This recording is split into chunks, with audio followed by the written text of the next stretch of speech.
Welcome to episode 189. I cannot believe we are almost at 200 episodes with this podcast. It's insane. But this episode, we're going to be talking about whether you can afford ads. So the reason I wanted to talk about this is that I have seen, since way before I even started my business, I have seen a lot of messaging around, running ads with the low budget. Like these are really hot topics. And if you do create content about that, it does really well. Like people want to know, can I run ads? They're looking for some secret formula to making lots of sales, right? And especially if you're in the beginning stages or, you don't have a lot of resources or a lot of budget, you might be wanting to know if you can, have these crazy big results without putting in lots of budget.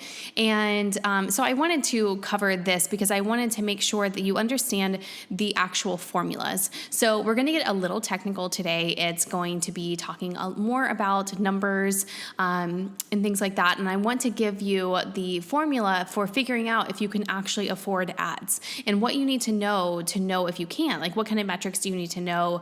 And how do we put all of these numbers together to figure out if ads are a good idea? So, getting a return on ad spend is a balance of your cost per lead and your conversion metrics. So whatever your actual funnel looks like, you're going to have these different points of conversion throughout your funnel. So we want, for example, like your conversion from leads, how many people who are leads actually book a call. So if they're registering for like a webinar or if they are downloading a freebie of some sort, how many of those people actually book a call with you if you do calls? I'm assuming you're doing sales calls. And then out of the actual sales calls that you have, how many of those people are actually purchasing? So that's another conversion point. Or if you're just doing leads to purchases, if you don't do sales calls, that's going to be your main conversion metric, right? So if your cost per lead is really high, then the conversion metrics have to also be high. So it has to be this balance between them. And this is going to really help you determine if you can afford ads. And by affording ads, I mean that, are you in a place where your conversion metrics actually are in the right spot to where you will get a return on ad spend if you do put that budget in. So the first thing that we're going to do, I'm going to walk you through the metrics that you need to know and how to determine this. So the first thing is you need to know what your CPA is, your cost per acquisition. So how much can you spend on getting a client? So this is really, really important to know this number. And honestly, there are a lot of different ways to calculate this. There's no like one specific way.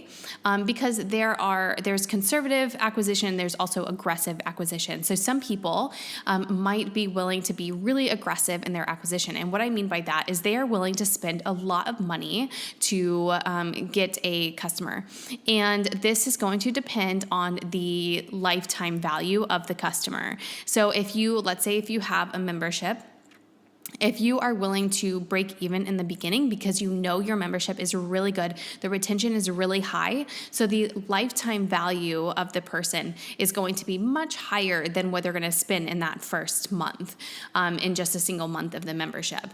Same thing with your different offers. Like even if you don't have a membership, if you do have an offer suite where people tend to graduate to the next step in your next offer in your offer suite, and the lifetime value of your average customer is much higher than a single offer within your product suite, and people tend to cross over to other offers, and that people are going to probably invest with you again if they have in the past.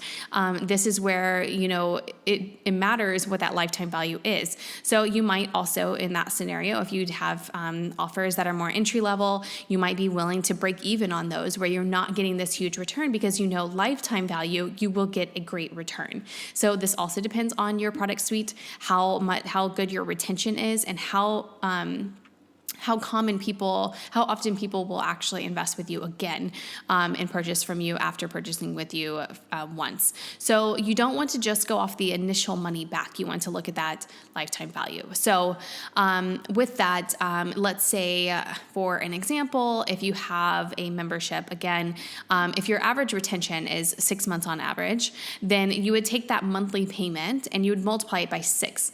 That would be your lifetime value, your average lifetime value value of each customer. So you want to look at what it costs to maintain the membership for 6 months, see how much you have left over, and how much you can spend to get that client. So and then if you do have a mastermind, we don't look at the specific monthly payments. We're looking at the overall cost of the mastermind, because once they begin, even if they're on a monthly plan and initially you might break even or maybe even lose some money by obtaining them through ads, over time you're going to get the money back because they're going to eventually complete all of their payments and you're going to get the full cost of the mastermind or group program.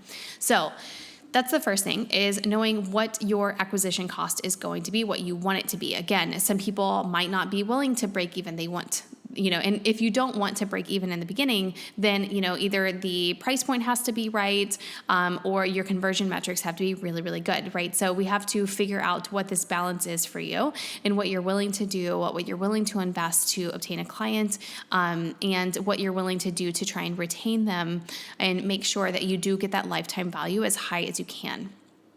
So the first thing we're going to do is that, and then you want to work backwards. So what is your sales conversion rate? So turning a lead into a purchaser, regardless of the funnel or the method that you're using, whether it's calls, no calls, emails only, if you're using webinars, it doesn't matter.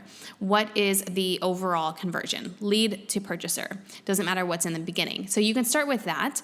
And with that conversion and your target CPA, what would your cost per lead need to be? So the formula is that in order to even calculate this, you need to have your cost per acquisition, you need to have your lifetime value, and you need to have your sales conversion rate.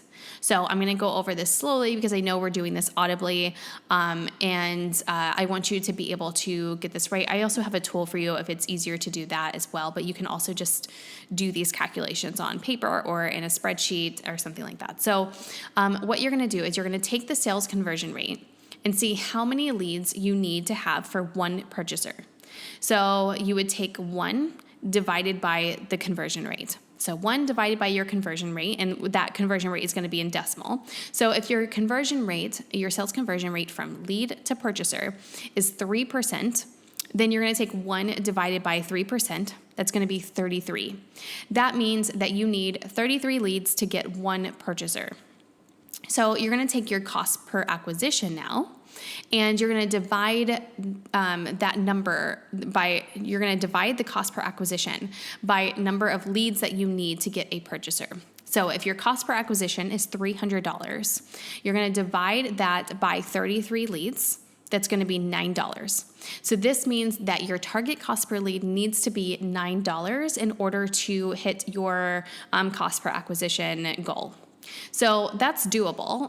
And so you might need a little bit more room. So ideally you can afford a little bit of a higher cost per lead than that, or lower conversions during certain seasons, because a lot of businesses do have seasons where those conversion rates are going to be more difficult. I would say a common one is like summer for like a lot of people, because people are just a little bit checked out.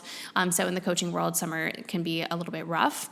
So you do want more room for that, but that is actually doable. So if your sales conversion rate is 3%, and your cost per acquisition goal is $300, then you need 33 leads for that 1 purchaser. So you would need those at $9 a lead. So hopefully that is clear, and you're not confused by that. But once you've done that formula, then you can figure out, can you afford ads? So if you needed a target cost per lead that is only a few dollars, then I would say the conversion or the lifetime value needs work. So one of those two things, you're either increasing the lifetime value with upsells or a larger product suite, or retention. If you have a membership or some sort of ongoing retainer, then that retention is going to be what increases your lifetime value as well. Or you're going to increase your conversion rate. Ideally both, right? So we always want to be kind of working on both of those. But yeah, you do want the cost per lead only being like, if you need it to be like $3, like you definitely need to figure out the back end of everything. So this is going to be a really, really great way to figure out if you can afford ads, and really put your expectations in check as well. Because once you start investing in ads, if these other components are not where they need to be, you will likely not get a return, or you're going to keep breaking even. So using the same example with a higher conversion rate, I'm going to show you an example so that you can see what kind of difference it makes whenever you change your conversion rate or your lifetime value. So let's say your sales conversion rate is 6% instead of 3%. So remember with the other example, we need leads to be at $9 per lead. That's what we can afford. If it goes higher than that, we're going to go higher than our cost per acquisition. We might be either breaking even at that point or might be losing money. So we need that $9 per lead at the 3% conversion rate with the lifetime value that we had. So with that, if we doubled it to 6%, then 1 divided by the conversion rate, that's going to be, if it's 6%, it would be 17. So before we needed 33 leads for one purchaser. Now on average, we will only need 17 because that conversion rate is higher. So this means that you need 16 leads instead of the 33. And if you take your CPA and divided it by the number of leads that you need to get a purchaser, so if CPA is $300 still, you would divide it by 17 leads and that equals $18. So this means now by doubling your conversion rate, you are also doubling the target cost per lead. So now you can afford to pay $18 per lead. So this is very likely, you're much more likely to hit this year round, much more likely to make a profit. And then over time, you can just keep improving these numbers, right? And then obviously with your ads, we want to constantly be looking at ways that we can lower that cost per lead so that we can increase those profit margins. And we want to also be, still working on the conversion rate lifetime value so that you can get the cost per acquisition higher if you need it. But still, this is how you're going to be able to get a return on your ads.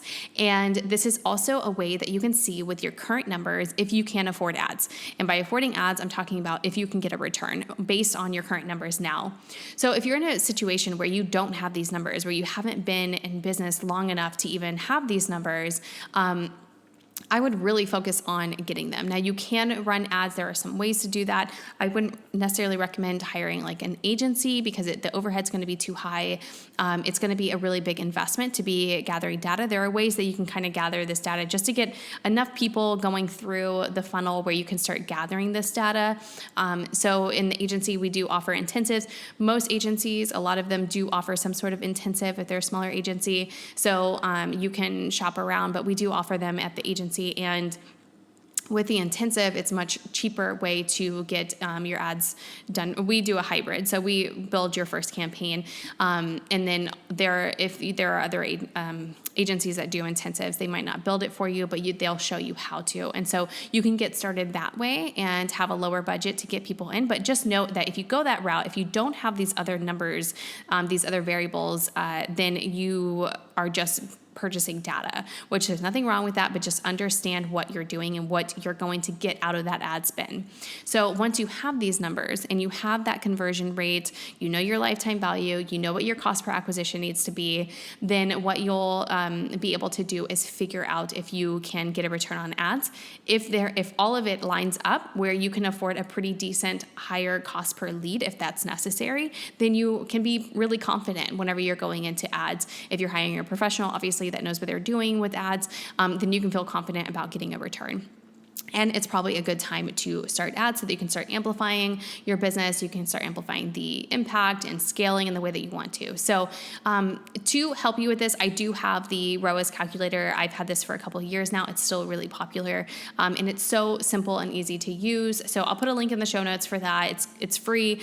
It's a spreadsheet where you will plug in these numbers and it will calculate it for you. And you can also put in different scenarios and see, if my conversion rate was this, what would the cost per lead need to be, and like all of those different components. So it's a basic calculator that can help you figure out what your return on ad spend would be if you did plug in your current conversion numbers. So go ahead and go to the link in the show notes, check that out, and download that to help you. But otherwise, you can also just follow along with the formulas that I went over today to figure out what those numbers need to be. So I know that we got super technical today, but it's such an important message. It's so important to understand the numbers and actually run the numbers. So this is also to say that sometimes we have these like gut feelings, or we have these ideas of like, oh, well, this doesn't work. I tried that, it didn't really work, or, different things like that. This is just another reminder to always be checking the numbers, like run the numbers. Open the spreadsheet, actually look at them, do the calculations, and figure out what the reality is, because sometimes our gut feelings can be off. And also when we're talking about investing in ads, we definitely want to know our numbers. So go ahead and check out the ROAS calculator, go through the formula that I went over today, and figure out where you're at if you're not sure if you're ready for ads. And even if you are already running ads, see if you are in a good place to be doing that, if you should be continuing that, or if you are getting a return on that. It's super important to understand that, and also just to understand like what dial do we need to ramp up in order to get the highest return that we need. Like where is the break? Which variable is too low? Do we need to increase the conversion rate? Sometimes the conversion rate is as good as it's going to get. We need to increase the lifetime value. That's either going to be come down to raising prices or adding more offers that people can graduate to, or maybe like cross-sell. There's lots of different ways to do that, or even adding on like add-ons and upsells can do that. There's lots of content out there on ways to do that. So go ahead, and then also if you have a membership, definitely look at retention and see how you can increase that as well. Get lots of feedback and increase that. That's going to increase your lifetime value. So hopefully you found this helpful. Hopefully I did not lose you in all of the different equations I went over, but it's a fairly straightforward formula that you can follow. And hopefully you found it helpful to determine if you are in a good place to invest in ads and what you can do to improve to get a higher return on your current ads, or to be in a good place to run them. So hope you found this helpful and you have a wonderful week. Thank you for listening to the Scaling to Freedom podcast. If you are a 7-figure coach looking for ads management with an agency that partners with you to get your work out into the world and amplify your impact, see if we are a good fit by applying for a spot in our agency at ChristinaBernhard.com/apply. Find the link in our show notes.